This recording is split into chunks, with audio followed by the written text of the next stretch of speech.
wabarakatuh. Waalaikumsalam warahmatullahi wabarakatuh. Bagaimana kabarnya anak? Alhamdulillah. Alhamdulillah. Meskipun cuacanya gerimis, mendung, sering hujan, angin, kita harus senantiasa tetap menjaga kesehatan, tetap semangat ya. Sebelum kita mengawali pembelajaran kali ini, saya mohon untuk ketua kelas Mas Akmal bisa untuk memimpin berdoa dulu. Di depan dulu siap sudah. Sebelum mengawali kegiatan pada pagi hari ini, berdoa dimulai.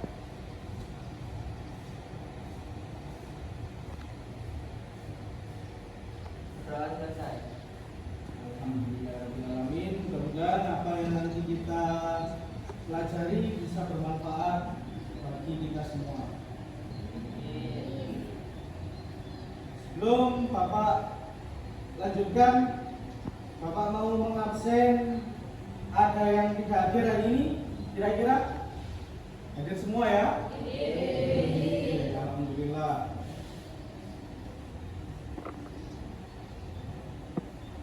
Belum Bapak masuk ke ranah materi, ini ada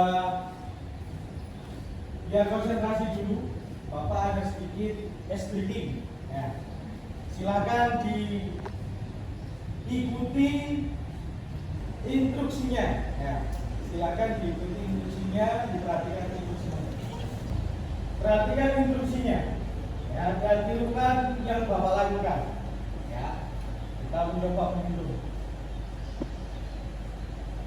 Titik ayam, titik ayam, titik. Coba kalian gitu kan? Titik ayam, titik ayam, titik. Kira-kira ada berapa titik? 3. Coba gitu lagi. Konsentrasi ya. Konsentrasi yang Bapak sebutkan. Ayam, titik, ayam, titik. Ada berapa titik? 2. Ayo konsentrasi. Oke? Sudah fokus? Nah, kalau sudah fokus kita masuk dalam pembacaan ya. Oke. Sebelum kita masuk dalam pembacaan, kalau mau coba ingat-ingat dulu pembelajaran yang kemarin. Kira-kira masih ingat pembelajaran kemarin tentang apa? Tentang menuntut ilmu. Mas Akmal, kemarin pembahasan menuntut ilmu itu wajib apa sunnah apa tidak? Wajib, Pak. Wajib ya. Jadi menuntut ilmu itu wajib hukumnya bagi umat manusia. Jadi seperti itu. Ya. Jadi kita sekarang masuk di pertemuan selanjutnya, yaitu kita sekarang membahas tentang ketentuan pernikahan di dalam Islam. Sebelum ke materi, Bapak ada sedikit pertanyaan. Apa sih itu pernikahan? Coba Mas Bagus, apa sih itu pernikahan?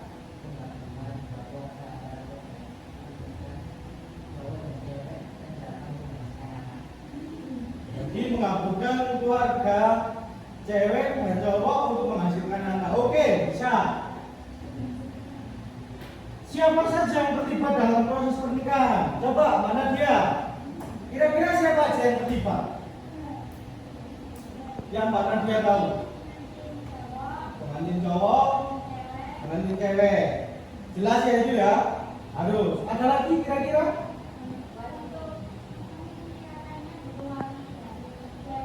Oh gitu. Untuk menikahkan butuh wali untuk cewek. Ya. Jadi ternyata banyak yang terlibat ya. Jadi seperti itu. Ya. Nah ya. Jadi coba kita lebih dalam lagi, kita ulas apa sih itu pernikahan atau ketentuan pernikahan di dalam Islam. Jadi sebelumnya tujuan pembelajaran kali ini nantinya kalian bisa menjelaskan tentang pengertian macam-macam tujuan dan hukum pernikahan di dalam Islam. Yang kedua, kalian bisa menganalisis dalil-dalil terkait dengan pernikahan. Yang ketiga adalah kalian bisa menganalisis ketentuan dalam pernikahan. Dan selanjutnya kalian juga bisa mengkolerasikan talak dan iddah di dalam pernikahan. Dan kalian juga bisa menjelaskan terkait dengan rujuk dan hikmah terkait dengan pernikahan. Ini adalah tujuan pembelajaran yang nantinya setelah pembelajaran ini kalian bisa dapat menjelaskan beberapa macam-macam ini. Next. Nah, lebih dalam lagi, ternyata pernikahan adalah kalau menurut bahasa berasal dari kata nakah yang kihu, nikahan yang berarti kawin. Nah, benar yang dikatakan oleh Mas Bagus tadi ya. Jadi menghubungkan dua buah keluarga atau laki-laki dan perempuan untuk menimbulkan atau membuat anak. Salah satunya sudah benar. Karena istilah nikah berarti ikatan suami istri. Nah, yang sah yang menimbulkan akibat hukum dan hak serta kewajiban bagi suami istri. Kalau menurut undang-undang ini nomor 1 tahun 1974, pernikahan merupakan ikatan lahir batin antara pria dan wanita. Next. Di tujuan pernikahan, ternyata tujuan pernikahan ini ada tujuannya, tidak salah-salah. Nah, agar saya wes rapi, besok oleh warisan, tidak. Ya, saya rapi, besok kumpul darah terus, tidak. Tapi mempunyai tujuan. Yang pertama, yaitu tujuannya adalah untuk memperoleh kebahagiaan atau ketenangan hidup. Biasanya bisa disebut sakinah. Jadi seperti itu. Yang kedua adalah untuk memenuhi kebutuhan biologis yang biasa tadi dikatakan oleh Mas Bagus adalah untuk memproduksi anak. Jadi tidak hanya Cleo saja yang diproduksi, anak juga diproduksi. Ya Mas Bagus. Yang selanjutnya adalah melaksanakan perintah Allah dan Rasul. Jadi seperti itu. Next. Ini ada hukum-hukum pernikahan. Ternyata hukum pernikahan itu ada beberapa macam sesuai dengan kondisi. Ternyata bisa dikatakan sunnah, wajib, mubah, makruh, bahkan bisa haram. Kalau dikatakan sunnah, hukum sunnah menikah ditujukan bagi orang yang sudah mampu dari segi lahir dan batin untuk menikah namun masih sanggup mengendalikan dirinya dari godaan yang menjuruskan kepada berzina. Jelas ya. Menjadi hukum wajib menikah ditujukan untuk orang yang telah mampu menikah, mampu dari segi lahir maupun batin. Dan dikatakan mubah artinya boleh, dibolehkan. Seseorang dihukumi mubah untuk menikah apabila faktor-faktor yang mengharuskan maupun menghalangi pelaksanaan pernikahan tidak ada pada diri seorang tersebut. Kalau dikatakan makruh itu hukumnya menikah menjadi makruh apabila yang akan melakukan pernikahan telah memiliki keinginan atau hasrat, tetapi ia hanya memiliki faktor batin, lahirnya belum atau finansialnya belum. Seperti itu. Next ya. Nah, kira-kira sebelum kalian memahami memilih pasangan, kira-kira kalau Mas Alif, kira-kira kriteria pasangan itu seperti apa Mas Alif? Makamannya bagus, terus saling melengkapi, baik dari segi apa saja itu? Sifat fisik harus punya. Kalau paket kelas, nah kira-kira mempunyai kriteria khusus belum? Kalau memilih pasangan, Mas Akmal, pokoknya baik itu. Terus apa lagi kira-kira?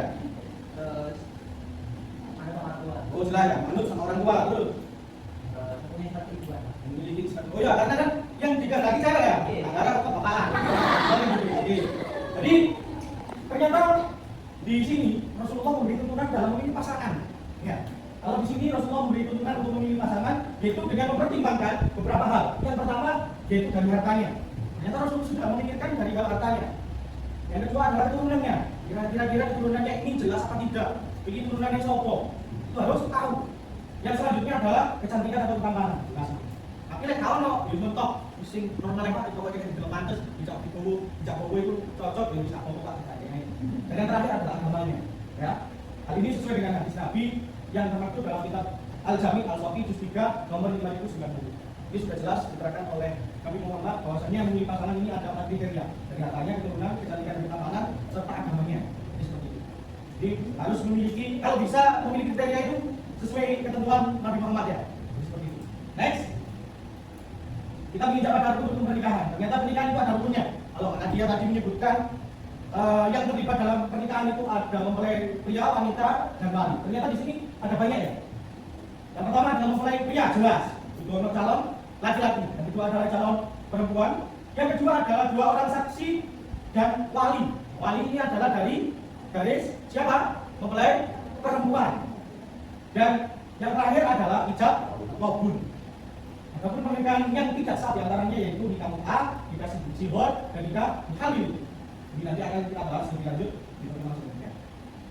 Hukum mengadakan walimah menurut Mustafa bin Al-Bukhari dalam kitab Al-Tahdim fi Al-Limat, hukum memenuhi walimah tersebut adalah wajib kecuali jika ada udzur.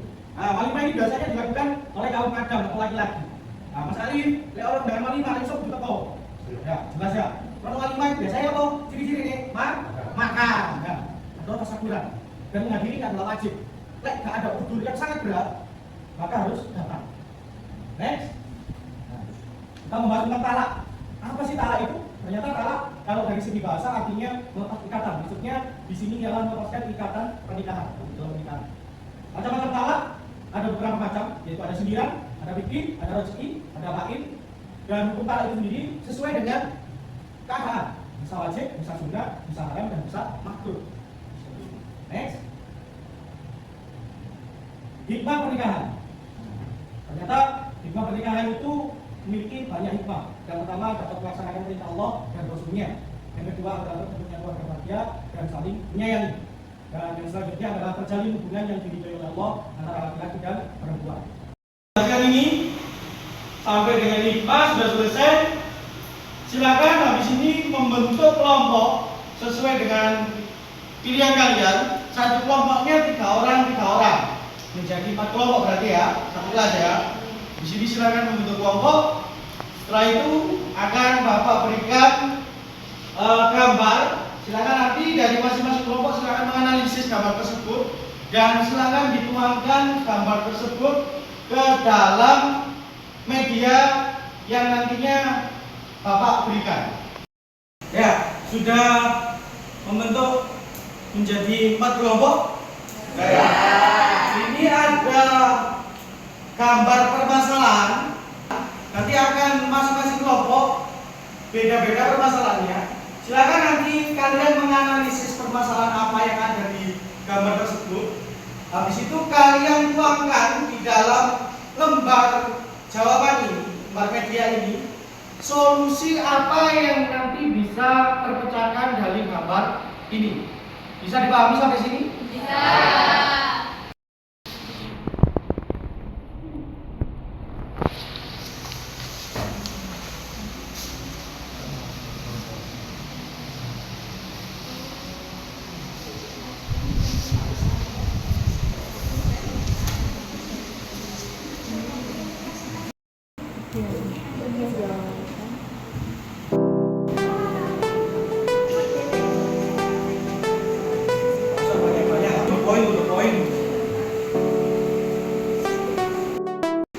Sudah selesai diskusinya? Ya. Silakan sekarang bisa dipresentasikan sesuai dengan kelompoknya. Silakan dimulai dari kelompoknya Mas Ali dulu. Ya.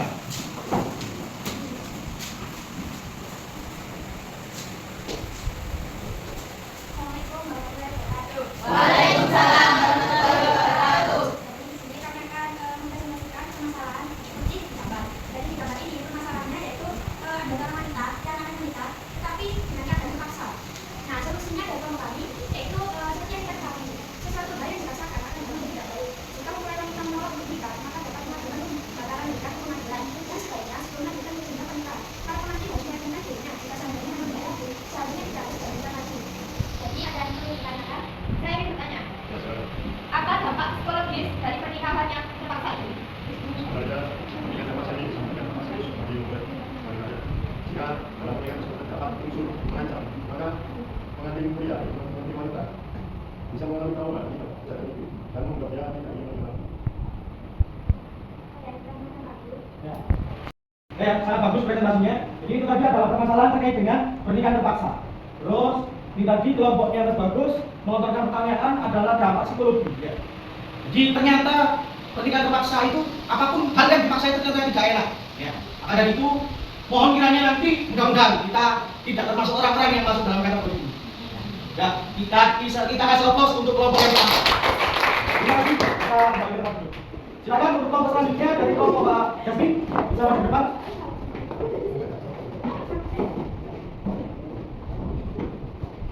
Assalamualaikum warahmatullahi wabarakatuh. Waalaikumsalam warahmatullahi wabarakatuh. Di sini kita akan mempresentasikan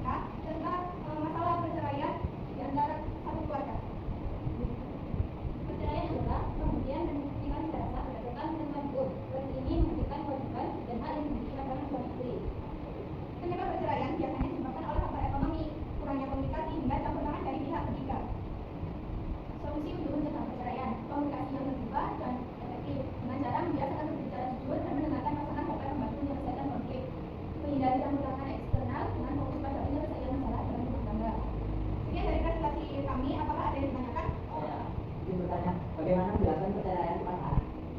Kita dapat menjelaskan kepada anak dengan bahasa yang mudah mereka mengerti dengan baik-baik dan menjelaskan kepada anak bahwa walaupun orang tuanya bercerai, kasih sayang dari kedua orang tua tidak akan berkurang. Apakah ada yang ditanyakan lagi? Ya, sangat bagus sekali ya. Kita upload dulu. Jadi masalah ini adalah terkait dengan perceraian. Ternyata perceraian itu buntut dari perceraian adalah salah satunya adalah tidak terjalinnya komunikasi. Jadi ketika nanti kita sudah berkeluarga, permasalahan apapun atau sekecil apapun, hakikatnya kita harus senantiasa berkomunikasi kepada pasangan kita agar tidak menimbulkan hal-hal yang diragukan, bahasanya seperti itu. Ya, setelah kita pemaparan materi, kita sudah diskusi, sudah presentasi. Selanjutnya adalah refleksi terkait dengan materi kali ini, yaitu terkait dengan pernikahan tadi, ketentuan pernikahan dalam Islam. Ternyata pernikahan dalam Islam semata-mata dilakukan sesuai dengan perintah Allah dan Rasulnya, dan dilaksanakan harus sesuai dengan syariat Islam. Ada beberapa ketentuan dalam menjalankan pernikahan yang sah di mata agama dengan pernikahan hal-hal negatif dapat terhindar, sehingga kita terhindar dari perbuatan yang dilarang oleh Allah. Dari kalian kira-kira ada masukan atau kritikan dari kegiatan kali ini? Kira-kira Mas Alif, dari mulai awal sampai ini tadi, ada hal yang menyenangkan apa tidak? Hal apa yang menyenangkan ini tadi? Saat membahas hukum pernikahan. Kira-kira Mas Akmal, ada kekurangan nggak dari ketika mulai presentasi dari awal, dari Bapak menyampaikan kegiatan-kegiatan pembukaan mulai doa sampai awal, ada yang kurang nggak? Kira-kira apa? Kurang praktek. Oh iya, kurang prakteknya. Nah, terkait dengan praktek, kita akan membahas di pertemuan selanjutnya. Jadi, terkait dengan kegiatan praktek pelaksanaan pernikahan, kita akan bahas di pertemuan selanjutnya. Kira-kira ada yang mau ditanyakan? Cukup? Tidak ada yang ditanyakan? Saya ini sudah jelas ya. Mungkin itu yang bisa Bapak sampaikan. Sampai ketemu di minggu selanjutnya. Mohon panggungnya bisa dirapikan sebentar. Kita tutup kegiatan kali ini dengan berdoa. Silakan Mas Akmal ketua kelas bisa menutup kegiatan doanya. Disebar dulu siap gerak. Sebelum mengakhiri kegiatan pada hari ini, doa dimulai.